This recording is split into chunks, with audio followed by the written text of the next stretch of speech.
Assalamualaikum warahmatullahi wabarakatuh. Alhamdulillah rabbil alamin. Wabihi nasta'in ala umuri dunya waddin. Wassalamu ala asyrafil anbiya wal mursalin wa ala alihi wa sahbihi ajma'in amma ba'du. Hadratul mutaramin, para alim, para ulama, sepuh bin sepuh yang tansah kaula taati, khususnya Bapak Muhammad Rizal Ramadan selaku dosen pemangku mata kuliah Pendidikan Agama Islam offering B18 serta teman-teman offering B18 yang saya banggakan. Saya Taufik Rahman di sini akan mempresentasikan tentang apa itu korupsi.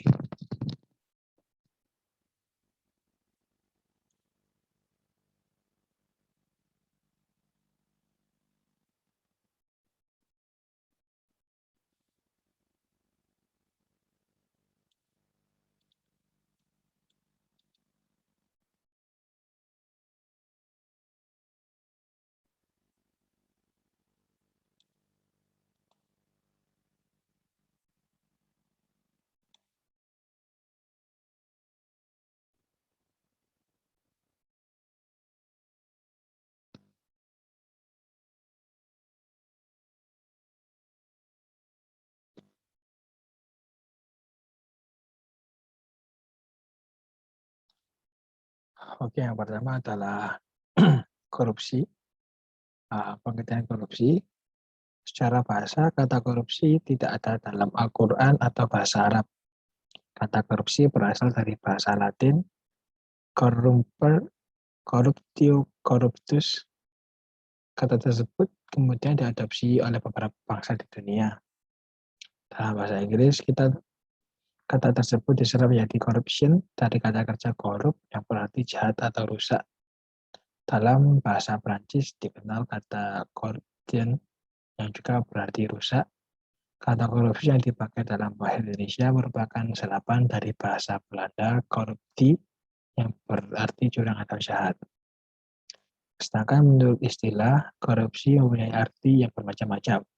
Dalam kamus KBBI atau Kamus Besar Bahasa Indonesia, korupsi berarti perbuatan busuk seperti penggelapan uang, penerimaan uang sogok, dan lain sebagainya.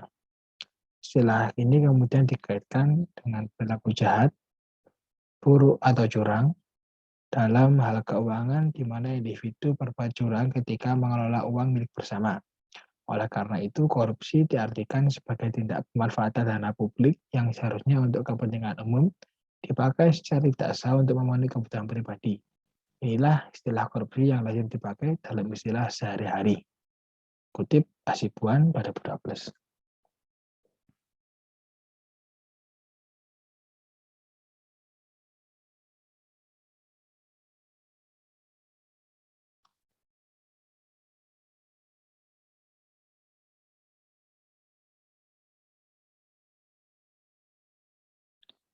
Selanjutnya adalah bentuk-bentuk korupsi itu sendiri.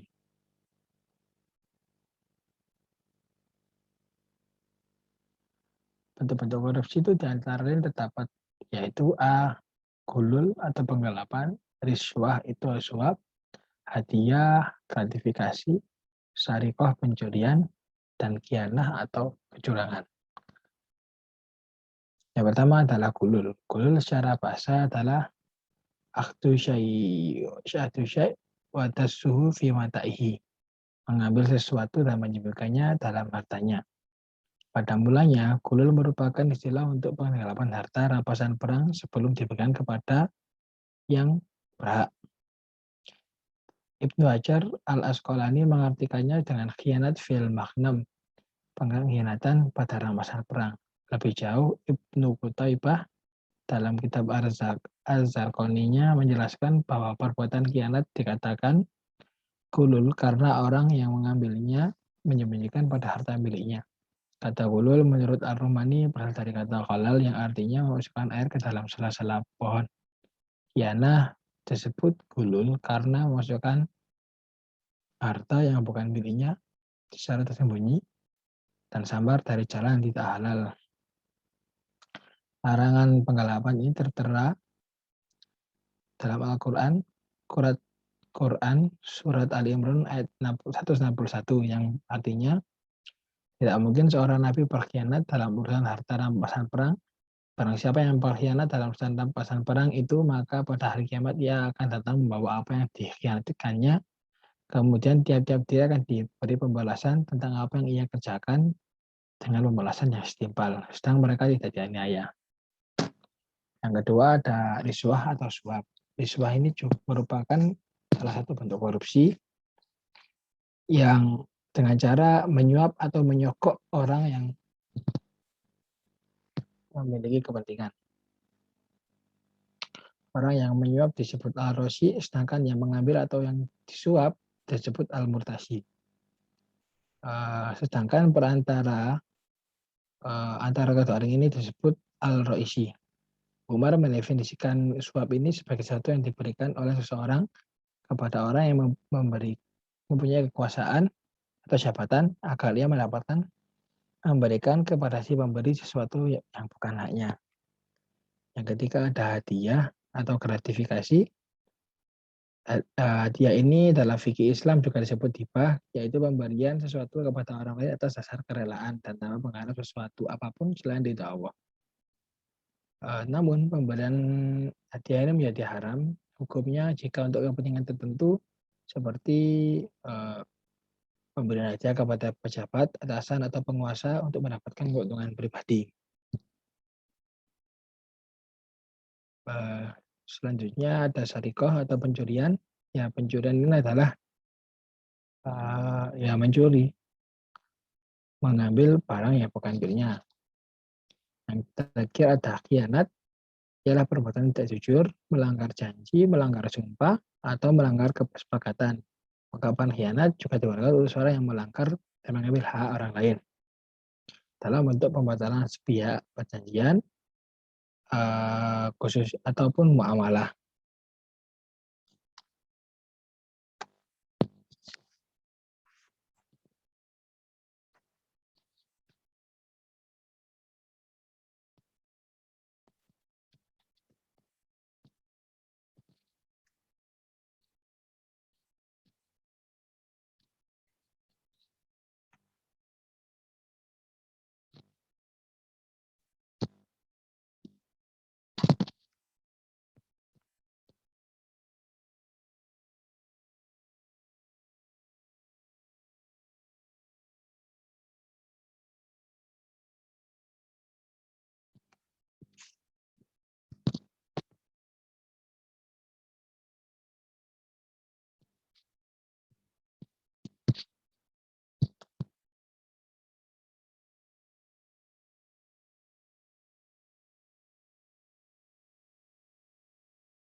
Oke, selanjutnya adalah hukum korupsi dalam pandangan Islam. Korupsi memiliki bentuk dan tingkatan yang beragam, namun menurut kesehatan merupakan dosa besar. Karena dampak negatifnya bukan hanya bagi pelaku, namun juga menimpa bangsa dan negara.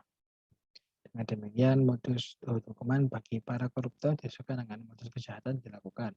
Misalnya korupsi dengan mencuri atau menanggalkan dana negara, maka baginya berlaku hukum potong tangan jika barang atau uang yang digelapkan bisa mencapai nisab pencurian, yaitu senilai 94 gram emas.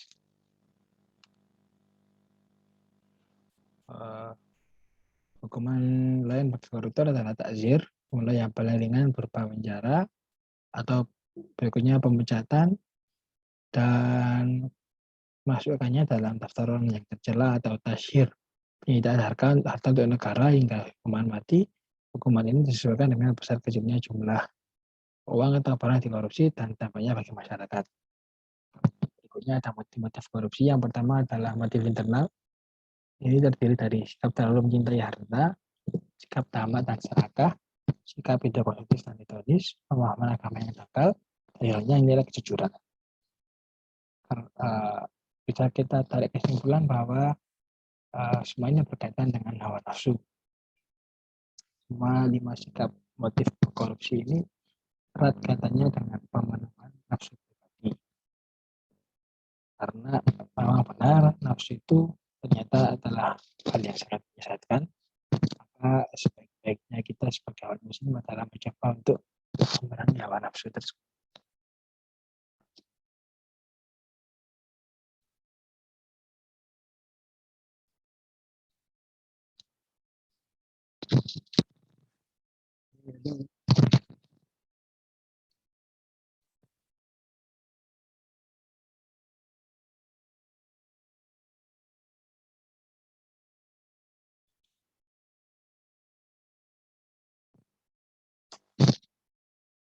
Berikutnya ada motif eksternal.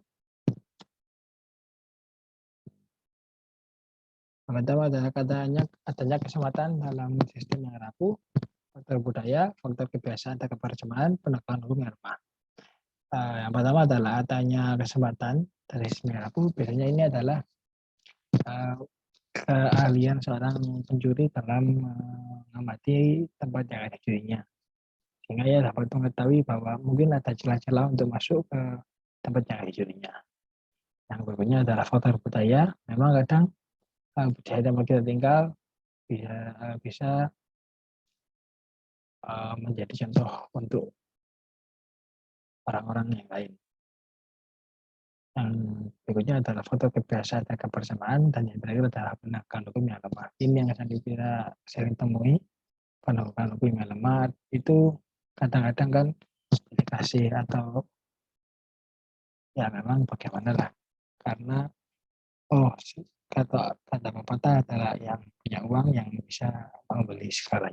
Itulah mungkin cerminan bagi penegakan hukum yang lemah di Indonesia sekarang.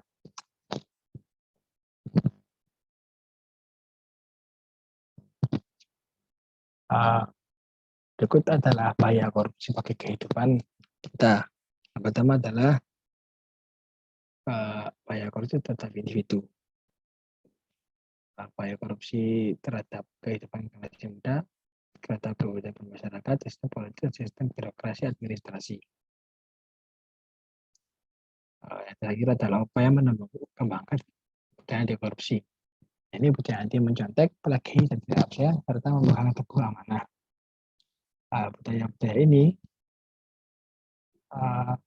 seperti anti mencontek, pelagi dan tidak absen memang sangat penting untuk mendidik kita dalam menghindari sikap-sikap anti korupsi. Yang dapat saya sampaikan. Kurang lebihnya saya mohon maaf. Wassalamualaikum warahmatullahi wabarakatuh.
Kok respon di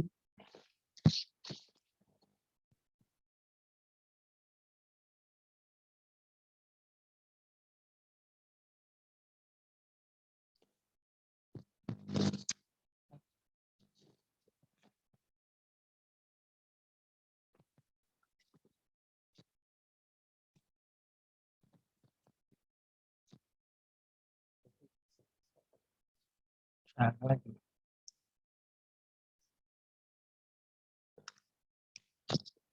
Lebih baik laptop Anda daripada laptop saya.